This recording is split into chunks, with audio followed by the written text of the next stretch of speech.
Because it's one thing to understand the theory and the concepts. It's another thing to figure out, what do I do in the moment?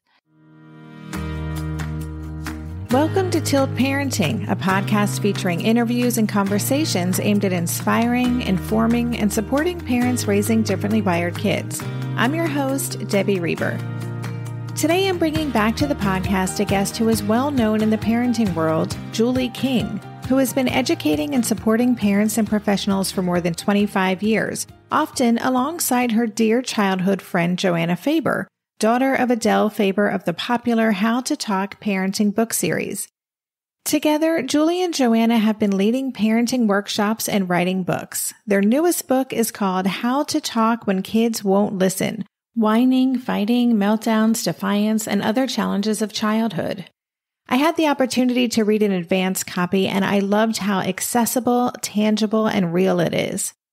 Julie and Joanna have a lot of ideas about how to handle difficult situations in a way that's respectful of the child and is actually effective.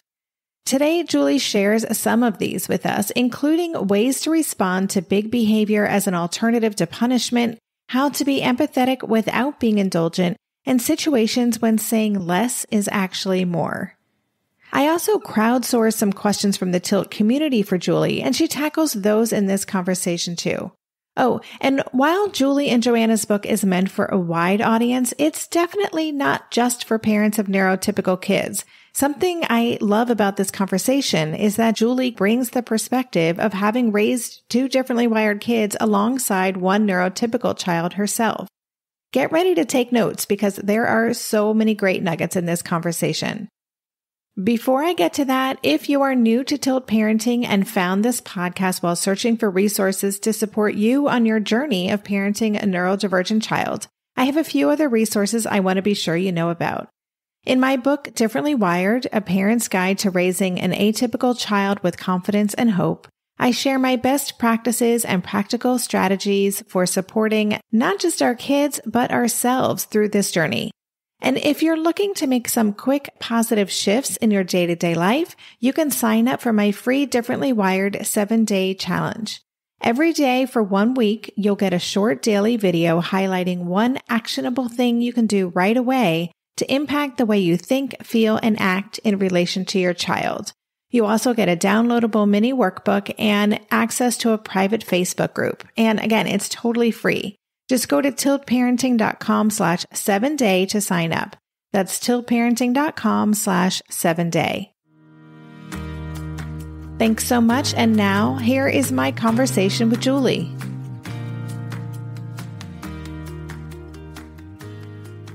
Hey, Julie, welcome back to the podcast.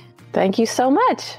I'm excited to bring you back to talk about your new book. But before we start talking about that, could you just tell us a bit about your story and the work that you do in the world? Sure. So this might be familiar to people who are familiar with my first book. I wrote this new book with my good friend, Joanna Faber. She and I have been friends since we were babies, literally. We lived around the block from each other, and our mothers became very good friends. We went to nursery school together, and our mothers studied the work of Chaim Ganot, who was a child psychologist, and then they would experiment on Joanna and me and our siblings. So we were really guinea pigs for this approach. And over the years, her mother ended up writing a series of best-selling books on parenting, the most famous of which is How to Talk So Kids Will Listen and Listen So Kids Will Talk. And they wrote a bunch of others also. I recommend them all to your listeners. When I was a teenager, I actually got to copy edit their book called Siblings Without Rivalry. I think I found a comma out of place in that book. So I like to say that I contributed to that book too. But then after high school, we went our separate ways. I actually went to law school and practiced law very briefly before I started having my children with my husband. And what I noticed was that, even though I had spent a lot of time with kids and I babysat and I had read all these books, the actual putting into practice when you are responsible for a child 24/7 was really quite challenging. So when Asher, my firstborn, was in preschool, the Parent Education Committee was looking for some sort of more than one-time event to do with the parents. And I volunteered to lead a workshop based on the original How to Talk book. And that first group was scheduled to meet for 8 weeks. And halfway through, they said, well, we can't learn this in 8 weeks. We need another 8 weeks.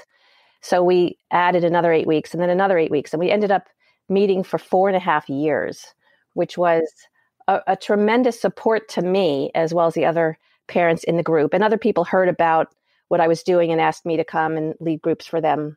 So that's really how I got into doing this. I didn't actually intend to be a parent educator, specializing in communication skills with kids. I thought I was going to be a lawyer, but it became very meaningful. And when I ended up having my 3 kids, 2 of whom had their own special, differently wired issues, it really worked for me to be doing this kind of work. So it was, I did end up leading workshops for parents of neurotypical kids and differently wired kids. And sometimes I did a few groups that were specifically for differently wired kids, but most of my workshops are really just for any parent, because the communication tools that I'm teaching, I believe, really apply to all kids. Yeah. And I just have to say, I love that you have on your website that photo of you and Joanna when you were little. It's just awesome to have that. I have to tell you that when we were working on the first book, and I had this idea, it would be so cool if we could find a picture of just the 2 of us. And I live in California, and my parents at the time were still living in New York. And so I called them up and I said, you have to go through all your photos and see if you can find something.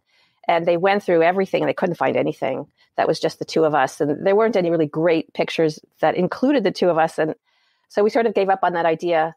But just before the book was going to go, to its final version, I happened to visit my parents, and I was upstairs where my dad used to do photography, and he would do, what's it called when you put a whole bunch of the photos on one page just to see what they're going to look like. And I found this photo of Joanna and me, and I was like, oh my God, this is it. It was so exciting. Yeah. So, and then her parents found one. So we have a couple. Not a whole lot. It's not like today when people are taking, tons of photos and there's, photos of everybody. Yeah, it's very different, and the quality of those photos from yesteryear are not so great. But yeah. Well, so you joined the podcast. I think it was probably about 2 years ago. We did an episode on sibling challenges, and listeners, I'll leave a link to that in the show notes. You should definitely go back and check that out. And we talked about the book that you wrote with Joanna, How to Talk So Little Kids Will Listen. And so you have a new book that is coming out probably just a few weeks after this episode airs. It's called How to Talk When Kids Won't Listen: Whining, Fighting, Defiance, Meltdowns, and Other Challenges of Childhood. So, of course, when I heard about that book, I was like, okay, that is right up our alley here. And I was eager to learn more about it. And I luckily got a chance to check it out. So could you just tell us about that book specifically and your why for writing it? After we wrote our first book, we got a lot of messages from our readers, emails and people on Facebook, and people loved the book. And then, of course, then they had more questions. They would say, we want to know, what do you do specifically when a kid is whining, or we're getting divorced? We need to know how to talk to my kid, or the kids are fighting. They needed more help with fighting. We got a lot of questions about screen time, how to deal with anxiety, even just like toothbrushing, like so many different questions. And so, we started collecting stories, and we wrote a few articles, and we thought, well, maybe we should turn this into a second book. So that's really the motivation for the second book. Was there was just so many more questions that people had, because it's one thing to understand the theory and the concepts. It's another thing to figure out, what do I do in the moment? Mm-hmm. Oftentimes, if we don't have practice with some specific issue in the moment, we can't think of what to say. So we have just so many chapters in this book on what I think of as like the hot topics that parents are wanting to know about.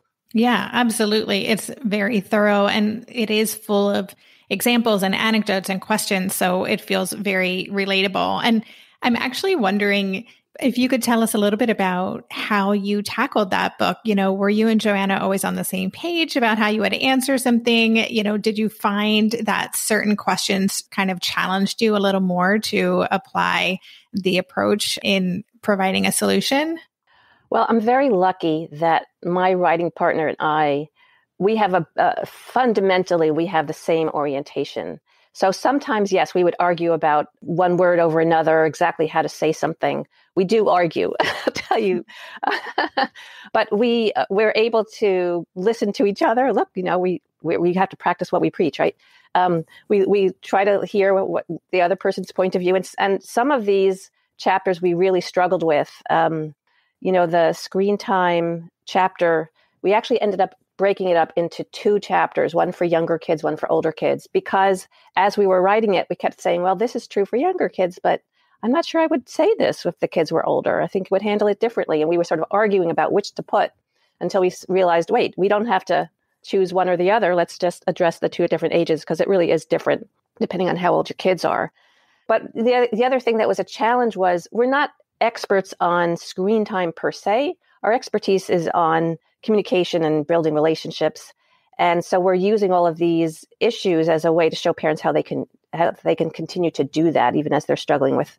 I think this past year, screen time has just been such a huge issue for people because of the pandemic and shelter in place. And every kid even parents who said to us, we never let him use a screen ever. And now school is on a screen. Like, what do we do? Mm-hmm. So it became a real challenge for people. So we knew we had to address it, but those chapters took us a while to write. Let's just say we had to really work it out. Yeah, I bet. One of the chapters that I was drawn to is the problem with punishment. And this is something that comes up a lot in conversation within the TIL community. A lot of parents feel, that without punishment of some sort, or maybe punishments disguised as consequences, that they don't really have any power when it comes to addressing really difficult behavior that they want to curb quickly. So I'm wondering if you could talk a little bit more about what tools do parents have when they're not using punishments or consequences? Yeah, I think it's important to acknowledge that it's hard to figure out sometimes what to do when our kids are, doing something that we really want them to know that's not okay. And we go into some detail in the book about some of the problems with punishment, because I think that for most of us, actually, that's what we think we're supposed to do.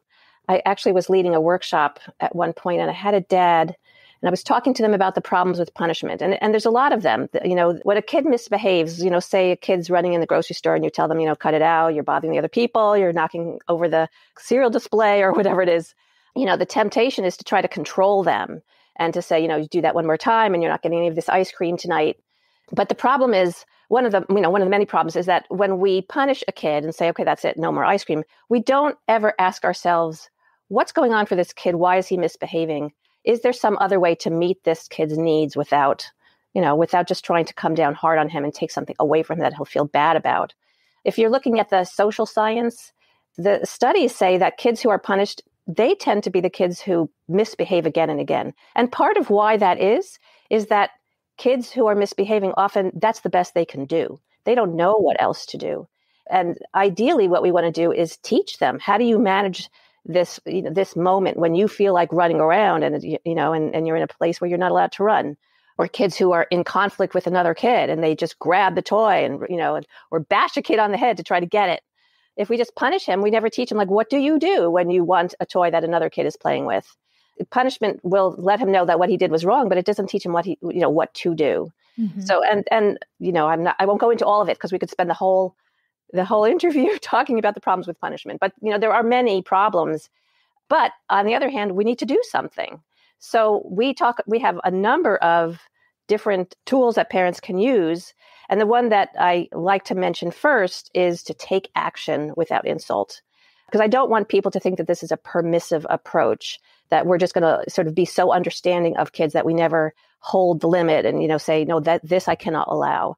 But the kid who is drawing on the furniture and you've said, the furniture is not for drawing on, or the walls. My kids always, when they were little, at one point they thought, we put pictures up on the walls. Why can't they draw on the walls too?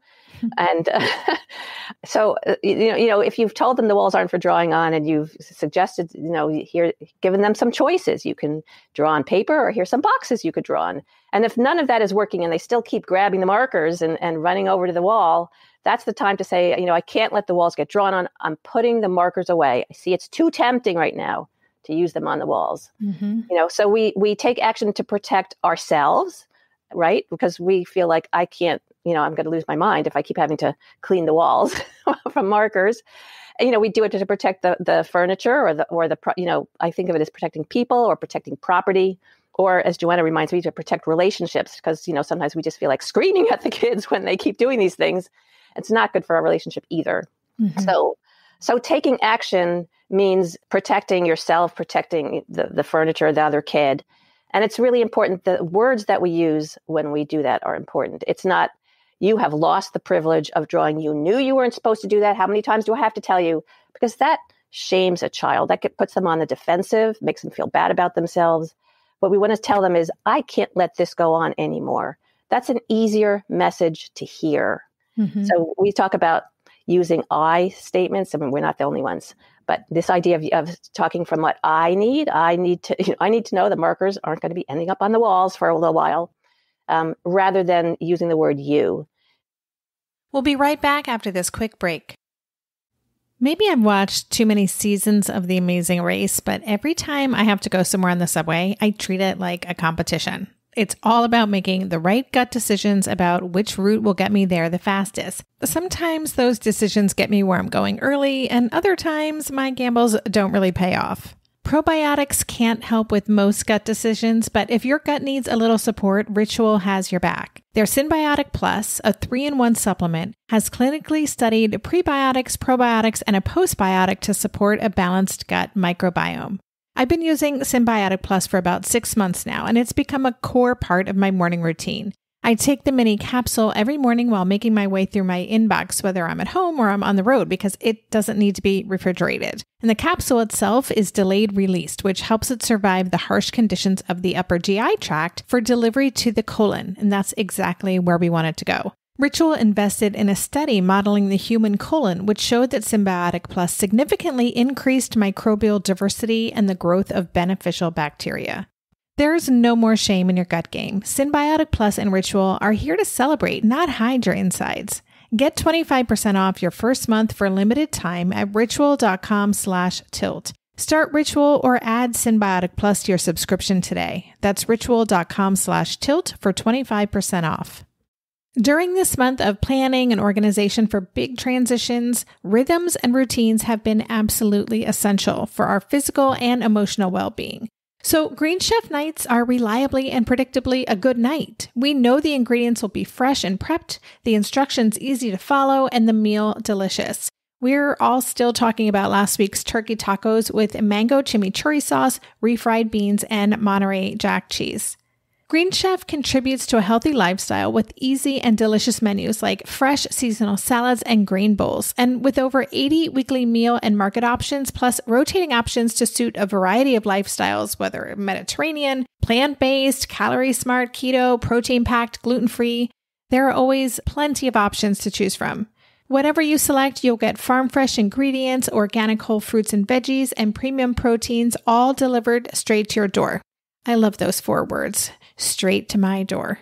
Oh, and one more thing I love about Green Chef, they have an app, which means it's easy to manage meal preferences and delivery from your phone if you want to. And I, for one, want to. I am in that mode where I'm making the most of little moments like waiting in line at the pharmacy or for the F train to pull into the station to tackle all of those to-dos. So the convenience of an app is key for me. Green Chef has a special offer for Tilt listeners. Go to greenchef.com/tilt50 and use code TILT50 to get 50% off plus 20% off your next 2 months. That's 50% off plus 20% off your next 2 months when you use the code TILT50 at greenchef.com/tilt50.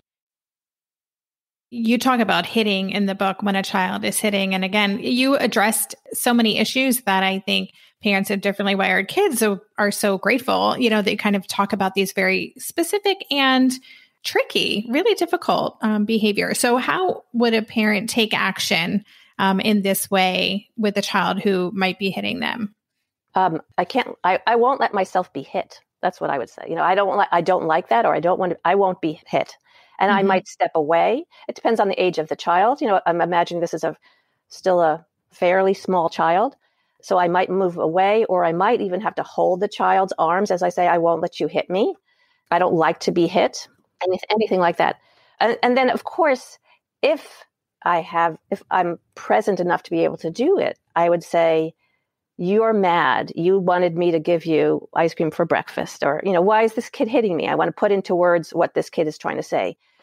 Because a lot of kids, when they get frustrated, even kids who are verbal, and I know some of your listeners have nonverbal kids, so this definitely applies, but even the kids who do have a lot of language, when they get frustrated, let's make that more generally. When we get frustrated, we lose some of our skills, and kids who are verbal might not be able to figure out what to say when they get mad or when they get frustrated. So even as I'm saying, I can't, I won't let you hit me. I don't like being hurt. That, ow, that hurts me. I'll say, you wanted whatever it was, ice cream. You wanted to, you don't want to leave for school now, or whatever it is. If we can put it into words, that really helps a child in so many ways. It helps them calm down. It helps them understand that somebody gets it. It helps them learn what you can say and what you can do when you have these feelings. And what are these feelings? Sometimes kids get really flooded with strong emotions. Yeah. And again, differently wired kids more so probably. And it can take a lot more repetition of these strategies, right? It's not kind of a once and done, and then we've solved that problem.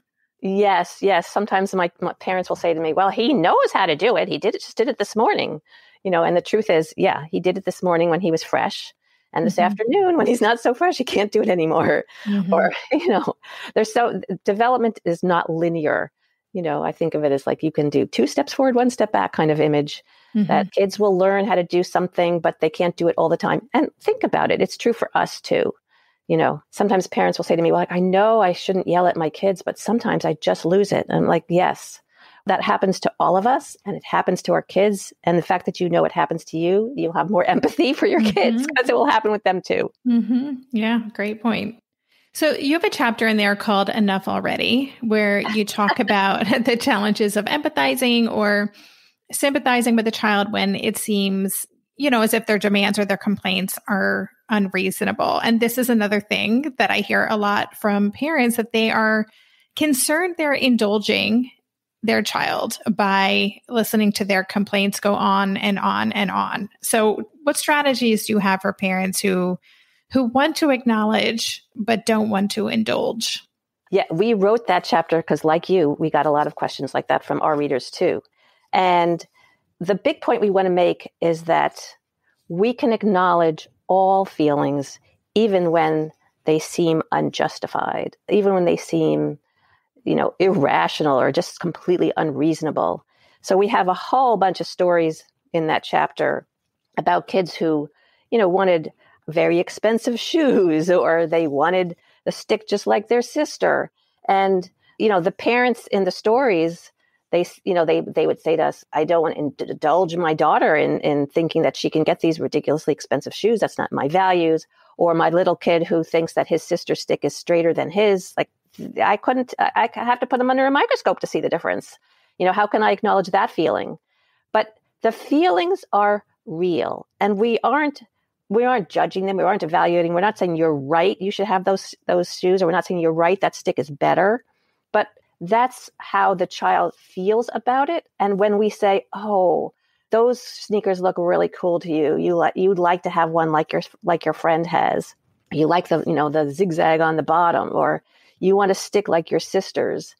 That helps them know that we get it. We don't have to give it to them. We can say to that child who wants the shoes, here's the problem. Here's our budget for shoes. And those shoes cost, 10 times the budget. For an older child, do you want to put them in charge? Do you want to see if you can find something on the internet that appeals to you, that fits with our budget? But you can't start there. I think what happens a lot when parents are learning about this new approach to, solving problems and trying to meet everybody's needs is we are so keen on trying to find a solution to whatever conflict we're dealing with. we want the conflict to go away, which is very understandable, right? Mm-hmm. But if we skip that first step of acknowledging what the child wants, how the child feels about it, then the child is not really interested in solving it because they feel like you don't get it. Like, I don't want to look for some cheaper sneakers. I want the ones that are like my friends. If we acknowledge first, oh yeah, those do look cool, and I see how much you want them. I wish they, they were on sale now, and then we could go and buy a couple of dozen. When we start by acknowledging what they want, then they become more open to hearing, how we see it and what the problem is and what we can do to try to meet everybody's needs as best as we can. So as you're sharing that story, I'm just going to be honest and say that I flashed back to when I really wanted a pair of Jordache jeans. And my parents were like, there's no way we're spending $40 on a pair of designer jeans, Yep. There was no empathy happening there. So I could see how I would have been a little less resentful. Because what you want to do is to argue with them and say, no, these are really cool. I want these. No, I don't want those other ones, right? If they don't acknowledge what you want first, then anything they propose, you'll think, well, that's just not good enough. They don't understand. A non-starter. Yeah. So I have one more quick question, and then let's move on to a couple of listener questions for you, sure. Which I'm so appreciative that you offered to take some listener questions.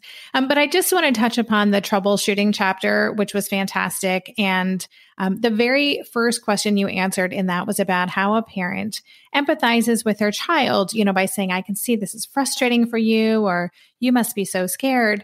But that for that child, acknowledging their feelings actually doesn't work, and it may actually escalate things. And, the child will, that's not how I feel, or that's not what's going on. This is another thing I hear from a lot of parents. So I'm wondering, what can parents do when this acknowledgement, the empathizing actually feels like it's pouring gas on a fire? Oh, yes. So, this acknowledging feelings thing, it's tricky, right?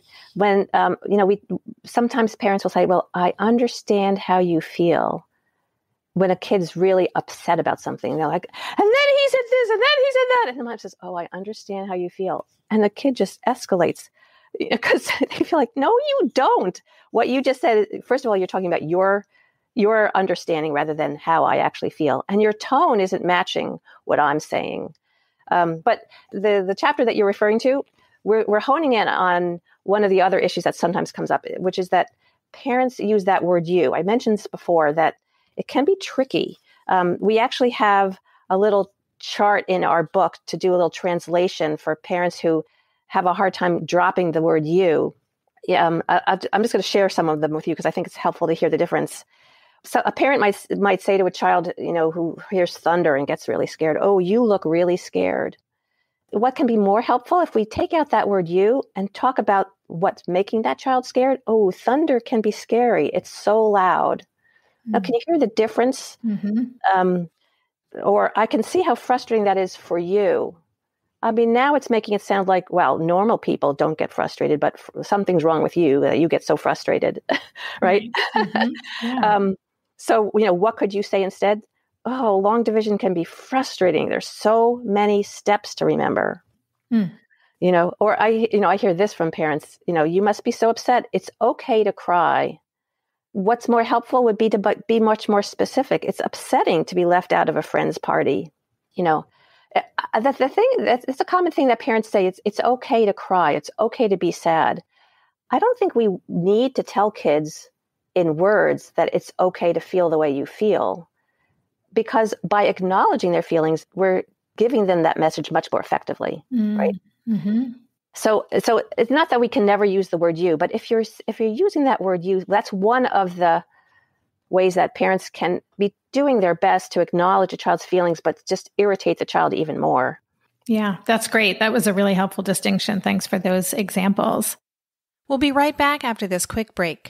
Hey there, it's Debbie. I love making this show and sharing conversations about how to support our awesome neurodivergent kids. I've seen how even one little insight from an interview can spark a big shift in daily life. But I know that raising complex kids can be messy and lonely. And just when we think we figured it out, something comes up that boots us right back to feeling overwhelmed and stuck. That's why I've poured everything into creating a way for parents like us navigating complex parenting journeys to join together and chart a path that feels positive, hopeful, and doable.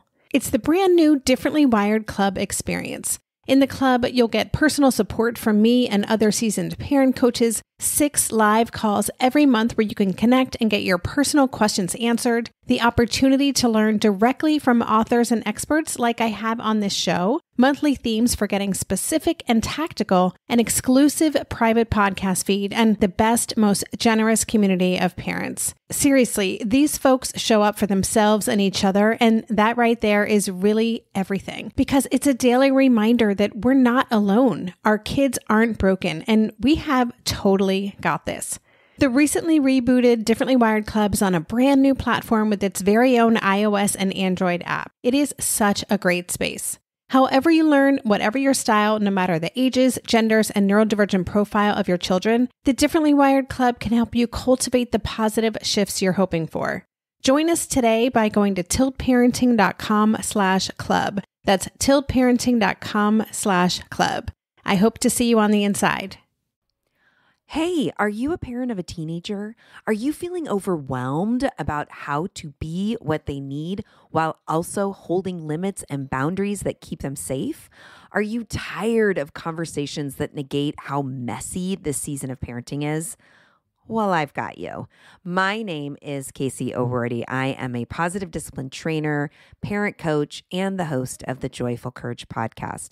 Every week, I come to you with an interview digging into tough topics with experts I trust and solo shows that go deep into the personal growth and mindset needed to raise teens in a way that grows them into confident, capable young people. I am not afraid of getting real about the intersection of conscious parenting and the teen years, while also bringing in vulnerability, humor, and lightness. I'm walking the path with you and honored to serve. Listen to Joyful Courage on Apple Podcasts, Spotify, or wherever you consume podcasts. So again, when we first talked about doing this interview, I asked if you'd be willing to field some questions from my audience. And thank you for agreeing to do that. And Sure. So we've got 3 questions. I'm going to read the first one so listeners have the context. This parent wrote, I fully acknowledge that I repeat myself far too often when trying to get my twice exceptional 8-year-old boy's attention, and I'm trying to get better at this. However, even when I get on his level and touch his arm, he still only responds about 25% of the time.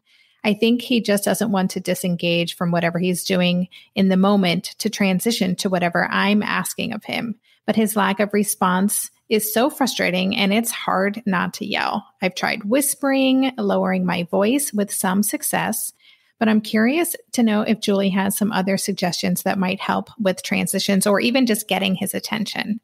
Yeah. When I hear this question, I'm back in early days with my son, who also did not respond. I can so relate to this.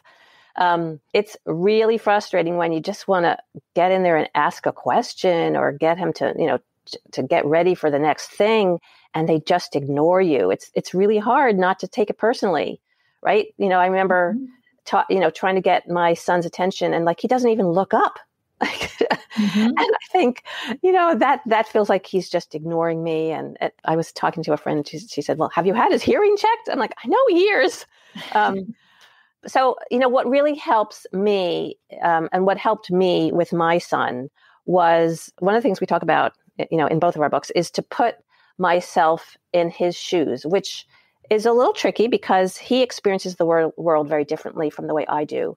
But I know that my son has a hard time shifting his attention. That's the positive spin on it is that he's really good at focusing in on something and thinking deeply. But what that means is he kind of tunes out the rest of the world, and he's really focused on whatever issue or problem or thing that he's working on. And I can relate to that because there have been times when I'm highly focused on something, or maybe I'm working on an email and I'm trying to get just the right wording.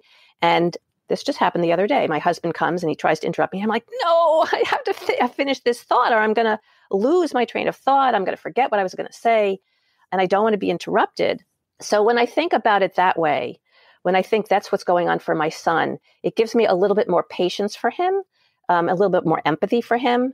And so what I found that was helpful, because of course, that doesn't mean that I don't need to get his attention and try to do something. So what I would say is, hey, Rashi, then I would pause. So now I've just given him a little cue that I'm going to speak, and then I would pause. So he's heard his name, because oftentimes when you hear your name, you know, that can break through the, the fog. And then the next thing I'll say is, when you're ready, I have a question. And then what I needed to do, because I was like the person who asked this question, like I was not feeling especially patient. I really wanted to ask him a question, right? But I knew that it could take 10, 20 seconds before he looks up. So I would count to myself, 1, 2, 3, 4, right? And go on and on. Like, it feels like forever when you're doing this, right?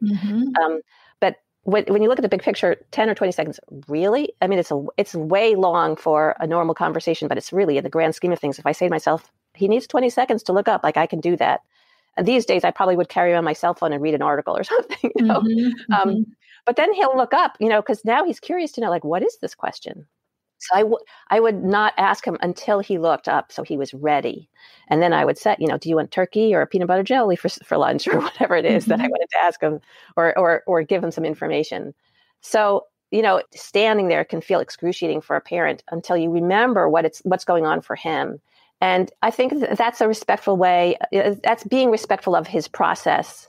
And it's also engaging his curiosity about, you know, what I'm going to say. So at some point, he's going to want to ask, like, what? What is it? What's your question? Right? Yeah, I like that, that language of when you're ready. And as you're answering that question, I was remembering that I used to have, you know, this idea of cocktail words, a word that could say at a cocktail party, or if you heard it at a cocktail party, it would filter out from all the noise. And I used to try that with my son, and I think I would say, like, Lego Star Wars, and all of a sudden, what? Huh? You know. But I really like this. When you're ready, I too tried. You know, I sit down, I put my hand on the leg. You know, just try to and really just wait for them to finish, for him to finish what he's doing in that moment. It's hard, and you have to know your kid, because, like, my child, if I touch him gently, he'll be so disrupted. I mean, it will be so disturbing to him. He'll be startled, but it's a very noxious feeling, to a light touch for him. So if I'm going to touch him, I know it has to be a firm touch. Like, don't be tentative, you know, not like harsh, but it has to be firm.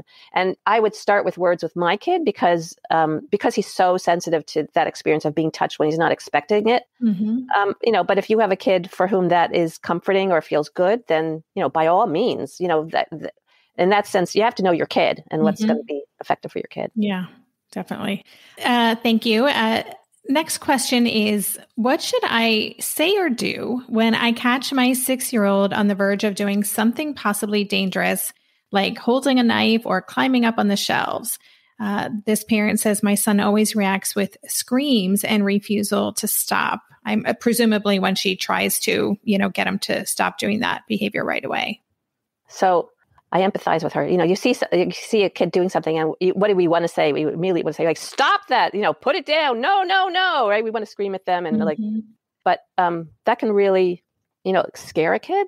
And for kids who feel like, I'm fine, you know, no, I'm not going to put it down. I'm busy. I'm doing something, right? So she says a 6-year-old. Let's see. So, you know, one of the things I might try is to be playful. So I might try talking to the knife. Knife, you need to go into your drawer. You don't belong in Joey's hand. That's not safe, that sort of thing. Now, I have to say that I know that some kids, like a lot of kids, I don't know a lot, but some kids on the spectrum do not like the sort of playful approach where you're pretending to talk to a knife. They're like, knives don't have ears. You don't talk to them. That's ridiculous. Like they get resentful. They feel like, you know, that's stupid. So if you have a kid like that, you know, maybe try this next tool, which is to give them information. Ooh, the knife is sharp. The knife belongs in the drawer. But also, let's ask our kids, why is that child holding a knife? What is it he wants to do with it? And maybe we can tell him what he can do instead of what he can't. You know, instead of saying, put it down, not the knife. You can say, oh, you wanted to cut that cheese. Here, you can use this butter knife or this plastic knife. Joanna told me this story is somewhat related. Like she has dogs. If you read our books, you know that she's a dog lover, and her dogs get ticks, and she would be picking ticks out of her dog with a tweezer, and her then 2-year-old saw her doing this and wanted to do it also. And he grabbed the tweezer like to run after the dog. And you can just imagine what that dog would feel like with the 2-year-old running after him with sharp tweezers. So she had to figure out like what to do, to satisfy his urge to practice what she was doing without, threatening the safety of the dog. So she pulled out a stuffed animal, and she made little paper ticks, which she taped to the stuffed animal. And she gave her kid the tweezers and said, here, you can take off the ticks from your stuffed animal. And, he was happy to do that. And it was a great activity. And the dog was saved, from torture. I tell that story just as an example of when your kid wants to do something, we have to ask ourselves, why is he doing it? What does he want? And is there some other way? Oh, well, let me make one more comment about the knives thing. Of course, we talk about modifying the environment. So adjusting your expectations rather than expecting a 6-year-old to resist using the sharp knives that are sitting in the knife block. Maybe we put those knives away out of reach so that they're not tempting. So there's always that. And the kid who, let's say he's climbing on the shelves, instead of just, get down off the shelves right now, you're not supposed to be climbing up there, like that kind of thing, which of course what we want to say, because we want to get him down, right? We can give him information. Oh, the shelves aren't strong enough for climbing. We can acknowledge what he wants. Oh, you're in a climbing mood. Let's see if we can offer him a choice. Do you want to climb on A or B? Like I don't know what you have around. We have a very old coffee table that I used to lean up against the couch and, let the kids climb on that. Or maybe put the child in charge. What can we find that is strong enough to climb on? You help me find something. Let's look around. Or let's ask ourselves, why is he climbing? Is he wanting to reach the bread? Let's find the stool. Or do you want to use a chair? Or maybe we should get this kid a grabber so that he doesn't feel like he has to climb. So how we resolve it, you and I talked about this before. Parents ask about behavior and how do I change my child's behavior? And I'm always asking myself, okay, why is this child behaving the way they do? Why are they doing what they're doing? And a kid climbing on a shelf might be a kid who just needs to climb, or it might be a kid who's trying to reach something. And how we meet that child's needs and how we resolve that conflict between him wanting to climb and us wanting him not to will depend on why he's climbing. Right. Oh, so good. So many creative, great answers and lots of strategies for this listener. Thank you so much. Okay. You have time for one more question? Yes, I do. Okay. Let me read this one. I read so much about neuroscience and positive parenting. It seems like the experts I read are saying that when a child is quote unquote behaving badly, his or her brain is offline and my main role becomes regulation and safety. And I should not react or heavily weigh anything specific the child unloads in those moments. This often requires me to do lots of breathing and centering so I show up with calm and love. What scripts might help in moments like this, when I need to be quiet myself, to breathe and get centered? Should I narrate what I'm doing or should I just do it? Okay, so I have 2 thoughts about this. If you have a child who is very dysregulated, the last thing they need is more talking, right? No more stimulation.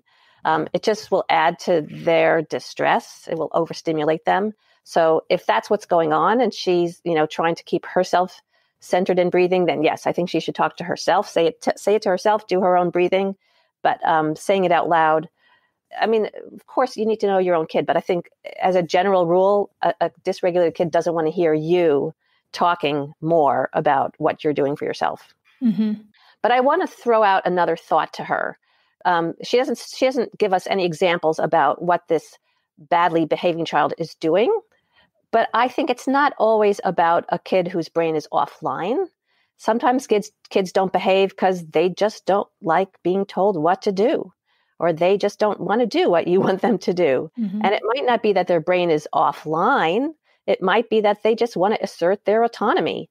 And this is true for differently wired kids. This is true for neurotypical kids. This is true for adults. Let's, be honest, right? It's true for people.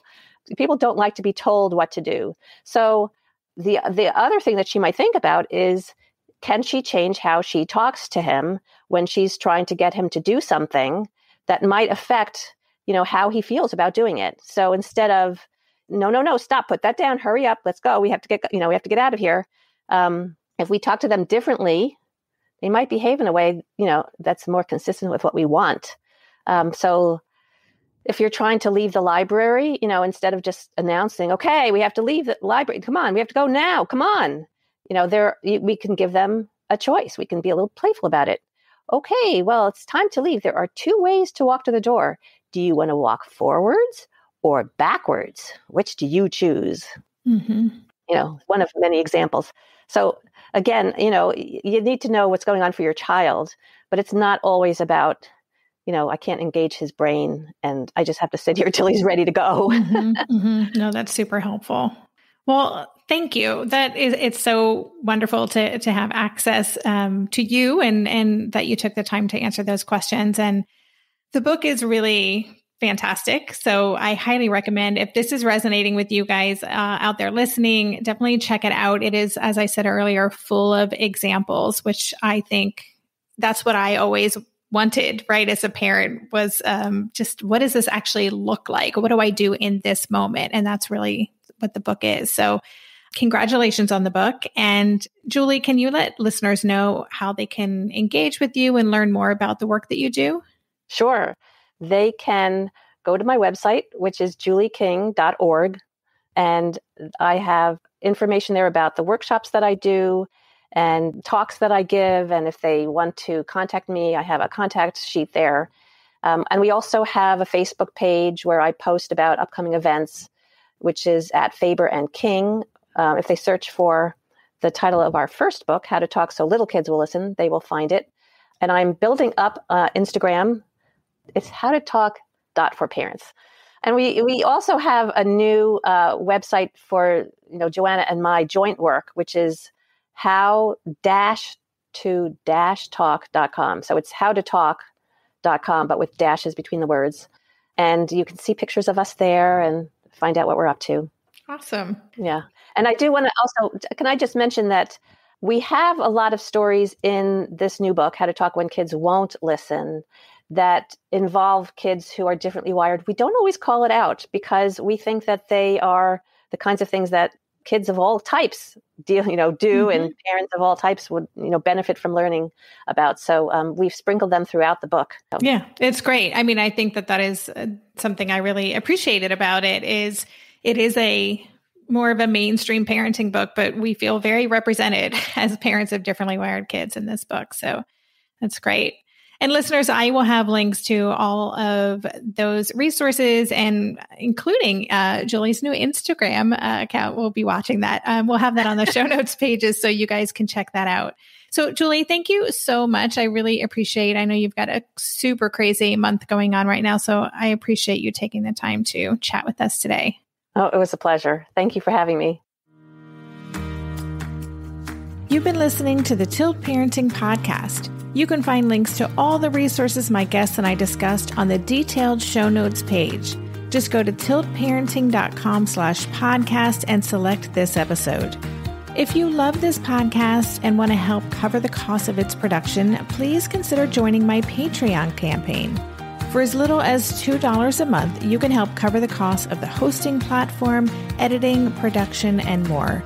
Just go to patreon.com/tiltparenting to learn more. Lastly, please help this podcast stay visible and easily found by subscribing and leaving a rating or a review on Apple Podcasts. Thanks so much for considering. And that's all for this week. Stay safe, stay well, and take good care. And for more information on Tilt Parenting, visit www.tiltparenting.com.